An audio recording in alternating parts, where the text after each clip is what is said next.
Hi, Guy here from Off My Bridge. So, you want to play the Doctor.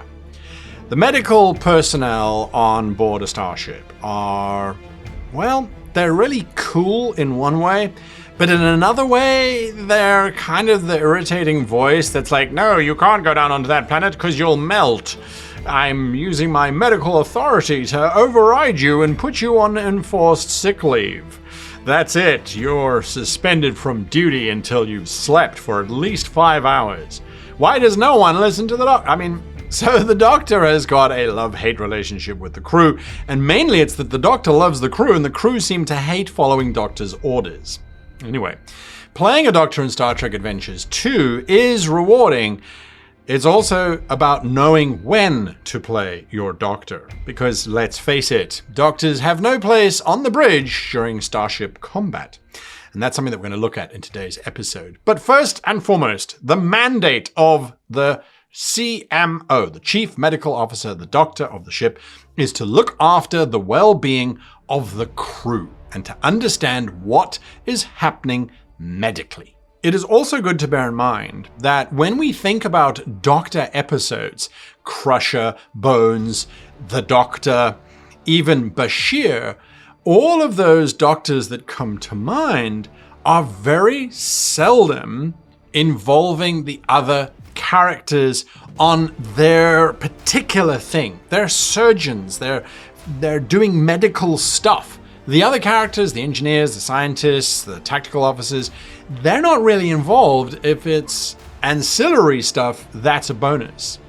In Strange New Worlds, what they've done with the Doctor there in Benga is to try and make him more of a badass tactical killer assassin thing, whilst also being a Doctor, so that he can have a lot more involvement in the tactical stuff and in the combat kind of stuff. So the questions that you should be asking, the very first question is, what is the risk to life?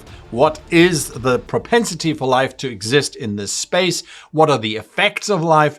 If my people are going into a nebula, is that going to affect them? Is there some radiation that's going to affect them psychologically, mentally, emotionally, physically? What can I be expecting? So how do I preserve life? And how is this going to affect life? That is your first and foremost question. And the moment the answer is life is in danger, it is a problem, life could end, that's when you have to step forward and make your decisions as the medical officer as to how you advise the captain on how to proceed. When it comes to situations that are medically dangerous, once you've identified that they are medically dangerous and raised your thoughts with the captain, it's then about trying to figure out how you can help. Because although the medical officer has the ability to say, nope, I'm stamping my medical authority here and you are not allowed to do this, before you do that, you need to try and find solutions. Okay, so the people are going on to an irradiated planet. Right, here is redoxin, which I will give you all a dose of redoxin, and that will help remove the effects of radiation, or it will help make you immune to the effects of radiation for a certain period of time. Oh, this entire situation is going to cause your skin to peel off? Well, here's a cream that I have come up with, having milked 15 bats that I keep in the background, looking at you, Dr. Phlox. This cream will protect your skin from falling off. Look at how you can medically help to support the situation, whatever the situation might be in. And also remember that different species have different responses to certain stimuli. Vulcans are notoriously hard to kill in normal circumstances. Okay, great. So how do we then accommodate for those that are easy to kill? Perhaps a denobulan has a particular weakness to a particular type of radiation. That's on you to try and find it out. So researching, deep diving, what causes this? What can I do to protect against it? Super, super important questions for you to be asking. Now, when it comes to the medical stuff, there is a list of things which you can look for, because your GM might be super sneaky and be throwing some cool stuff at you, and you're going to miss it because you didn't ask these fundamental questions. Is it viral? Can I scan for viruses within the patient? Is it bacterial? Is it mechanical? Is it some kind of symbiotic species thing going on? Is it a parasite? Is it psychological? Is it neurological? Wait, what's the difference between psychological and neurological? Neurological is that there is something happening chemically with the brain. Psychological means that it is an emotional thing that is coming into play here. Perhaps the two are linked, perhaps they're not linked. Is it physical? Is there a physical issue going on with the particular character? And finally, the ninth thing to look at, is it alien? Is it an infestation? Is it an egg that's been laid inside of the patient? All of these factors, these 9 different things that you can look for, that's 9 separate adventures, folks, just for the doctor alone. That's 9 things that you should be running through on a constant basis and looking at how do you then remove it? How do you get rid of it? How do you transplant it? How do you keep it alive? Because remember, this whole idea behind everything is the Hippocratic Oath. Do no harm, preserve life wherever possible. You have to abide by it. It's Starfleet's fundamental principle. So you need to make sure that whenever you are doing anything that could affect an alien species, that you are doing no harm. And if harm is going to be committed, try and find an alternative solution. Push the captain to find an alternative solution. Get the engineer involved to find an alternative. Can we beam it out? Can we convert it into something else? What can we do? Get the scientists involved. Is there radiation we could apply to this thing? Is there, what can we do? Anyway, those are the sort of questions that you should be asking. Lots of questions for the doctor to be asking. Now, in terms of what should you be doing during downtime? Well, you're the doctor. You should be doing annual physical checkups, chasing the crew, trying to get them to come in and do their physicals. You should be doing standard checkups, standard doctoring. Oh, I've got some patients in sickbay that need my attention. You should be writing papers on your medical developments, the processes and the things that you have encountered out in wild space on the frontier. You could also be growing stuff, little test tubes of bacteria that you're growing to try and create some antigens, some synthesizing of whatevers for the future.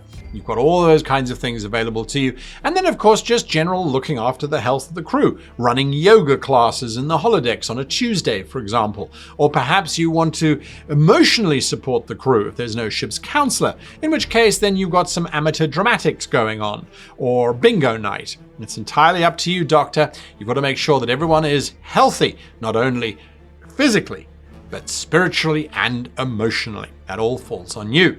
So, what can you do during combat? Nothing. Sweet bugger all, less than 0, create an SPC. That's what you should be doing during Starship combat. It's the bottom line.